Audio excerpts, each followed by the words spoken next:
The Pittsburgh Steelers aren't just winning, they're reinventing themselves. At 3-1, this team looks nothing like the slow, grinding squads we've seen in recent years. They just crossed the Atlantic, walked into Dublin, and left with a victory over the Vikings. But what's being missed is how different this team feels. This isn't luck. This isn't smoke and mirrors. It's balance. The run game is alive, the quarterback is in command, and the offense feels sharper than it has in years. Suddenly, Pittsburgh doesn't just look competitive, they look dangerous. The turning point has been how quickly all the new pieces are meshing. A month ago, questions swirled. Could the run game ever wake up? Could this offensive line protect a quarterback at his age? Could Aaron Rodgers actually find timing with his new receivers? Against Minnesota, those doubts started to vanish. What we saw was a rhythm building snap by snap, chemistry, tempo, and confidence rippling across the roster. For the first time in a long time, the Steelers weren't just hanging in games, they were controlling them. And that control started in a surprising place, the ground game. For weeks, it looked stagnant. Then suddenly, Kenneth Gainwell exploded with purpose. He didn't just carry the ball, he carried the tone of the game. His 19 carries for 99 yards and 2 touchdowns were more than stats. They were proof that Pittsburgh could move the ball with authority. Rookie Caleb Johnson added steady touches, keeping the rotation fresh, and together the backfield piled up 130 yards at 5 yards per carry. For a team that struggled to run consistently, that was a seismic shift. But it wasn't just effort, it was structure. Double teams hit cleanly. Pullers arrived on time, motion forced linebackers to hesitate instead of firing downhill. By the second half, safeties had crept up into the box, and the Vikings' defense was stretched wide. That's when the balance tilted. Suddenly, third downs were shorter, drives stayed alive, and the game tilted toward Pittsburgh. The run didn't just chew clock. It set a tone that spread from the huddle to the sideline. Here's where it gets interesting. When the run game looks that healthy, Aaron Rodgers' job changes dramatically. Safeties have to step forward, corners get left alone, and windows open where they didn't exist before. Rodgers has built a Hall of Fame career on punishing single high looks, and if this run game holds, defenses are about to be stuck picking their poison. And in Dublin, Rodgers reminded everyone what it looks like when he's in complete control. Calm, fast, decisive. He didn't hold the ball long enough for pressure to matter. Instead, he snapped through reads and put the ball exactly where defenders couldn't reach. His line? 18 completions on 22 attempts, 200 yards, 1 touchdown, 0 interceptions. That's not empty efficiency. That's winning football. Rodgers froze safeties with his cadence, moved linebackers with his eyes, and punished tight coverage with sharp back shoulder throws. Everything looked clean. Everything looked ruthless. But the play that blew the roof off the game came on one snap. DK Metcalf, Pittsburgh's new weapon, turned a routine slant into an 80-yard dagger. Rodgers fired, DK shrugged off contact, and once he hit the open field, the race was already over. It wasn't just another score. It was the moment that silenced all doubt about Rodgers' chemistry with his new star. Metcalf finished with 5 catches for 126 yards and his 3rd straight game with a touchdown. Defenses now have a problem. Roll coverage to DK and everything else opens up. Stay in single coverage and Rodgers will feed him until the scoreboard tilts. But the most overlooked part of this offensive revival isn't the highlight plays. It's the men up front making them possible. For weeks, the offensive line was the biggest question mark. Against Minnesota, it became an answer. Rodgers was sacked only twice, and for most of the night, he stood tall in clean pockets. Gainwell and Johnson ran through lanes that weren't there just a week ago. It wasn't perfect, but it was growth. The kind that changes an offense's identity. Broderick Jones, often questioned for inconsistency, delivered one of his steadiest outings at left tackle. Rookie center Zach Frazier and guard Mason McCormick played like veterans, anchoring the interior.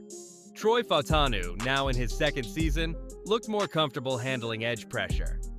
And veteran Isaac Seumalo remained the glue, steadying the group when things tightened. Individually, they weren't flawless.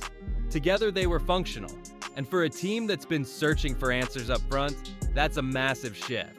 And here's the twist that raises the ceiling even higher. When the trenches hold, the entire playbook expands. Play action develops naturally. Running backs cut into cleaner lanes. Rodgers gets that extra half second that makes a back shoulder throw lethal. That ripple effect spreads fast. And it's why Minnesota's defense looked stretched thin long before the scoreboard confirmed it. But this story isn't finished yet, because while the offense looks like it's finally finding balance, the defense might just be the part that terrifies the rest of the league.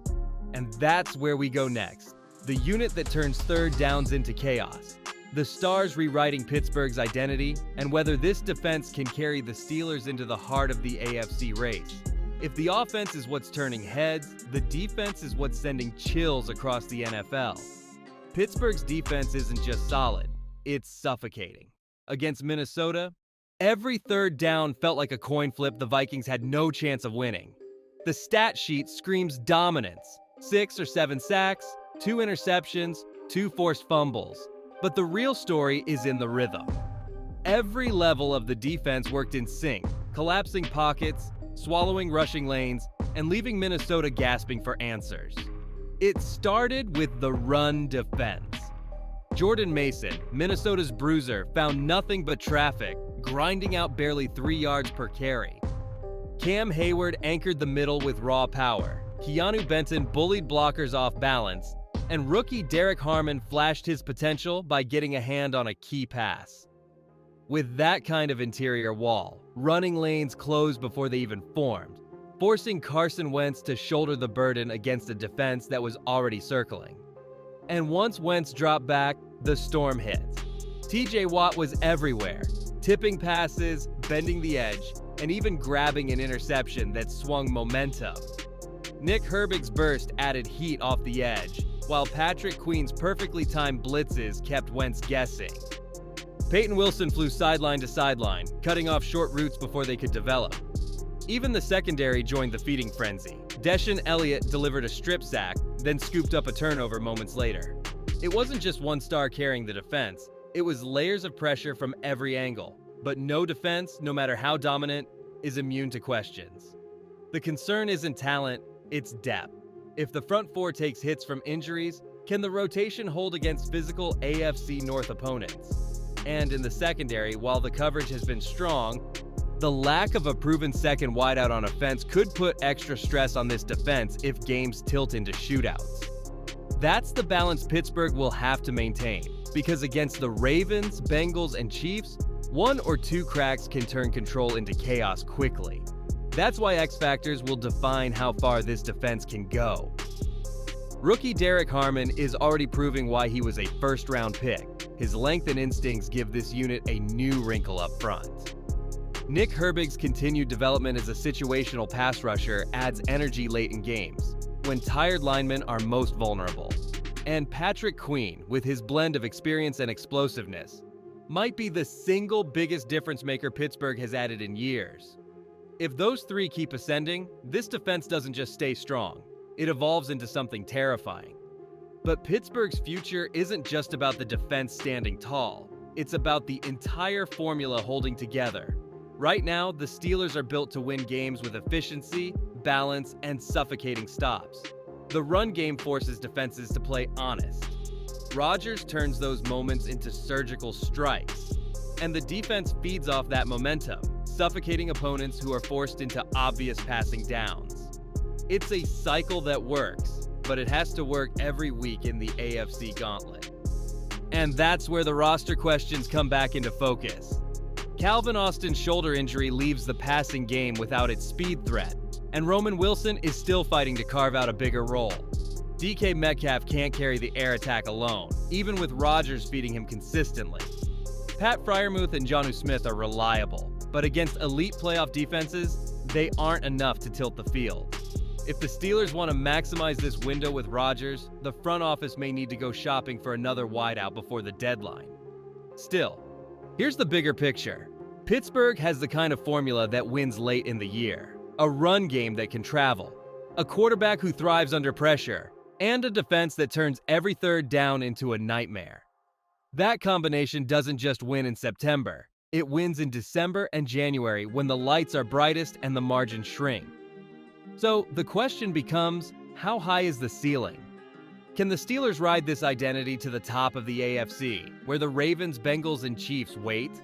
Or is this still a team in the early stages of building something bigger? One thing's certain, with Aaron Rodgers steering the offense and TJ Watt leading a defense built on chaos, the Steelers are no longer a dark horse. They're a contender with teeth. Now it's your turn.